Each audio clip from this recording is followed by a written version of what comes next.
C'est un commissariat sous haute surveillance que le ministre de l'Intérieur, de l'Outre-mer, des collectivités territoriales et de l'immigration a inauguré cet après-midi.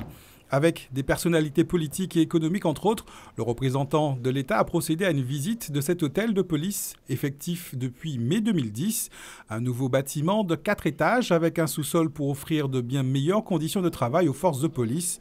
Après une rencontre avec les patrouilleurs, un dispositif mis en place il y a 1 an, le ministre a pu découvrir le CIC, le Centre d'information et de commandement, lieu où arrivent les appels et les images des caméras installées dans les villes de Pointe-à-Pitre et du Gosier.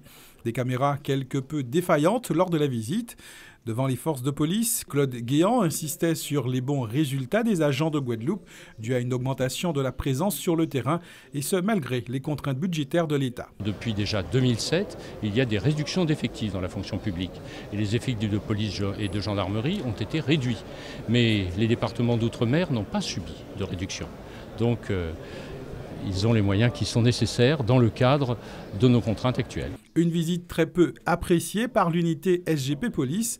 Le syndicat déplore de nombreux dysfonctionnements qui ne sont pas dignes d'un commissariat de la République. C'est une vraie mascarade.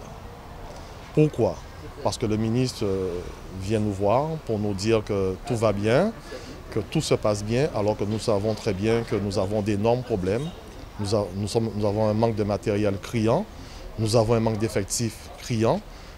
Pour nous, il est inadmissible aujourd'hui que le ministre vienne pour dire que tout va bien. Parmi les bonnes nouvelles annoncées par le ministre, l'obtention d'une enveloppe de 10 millions d'euros visant à financer le dispositif d'optimisation opérationnelle pour le premier semestre 2012.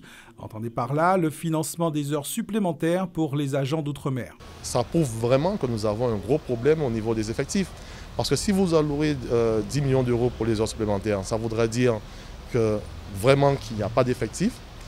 Ça veut dire aussi que les fonctionnaires sont obligés demain de revenir le samedi et le dimanche ou même travailler au-delà des heures normalement autorisées.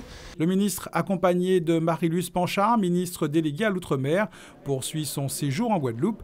Demain, il rencontrera entre autres les représentants du SDIS sur le chantier du centre de secours principal de Basse-Terre.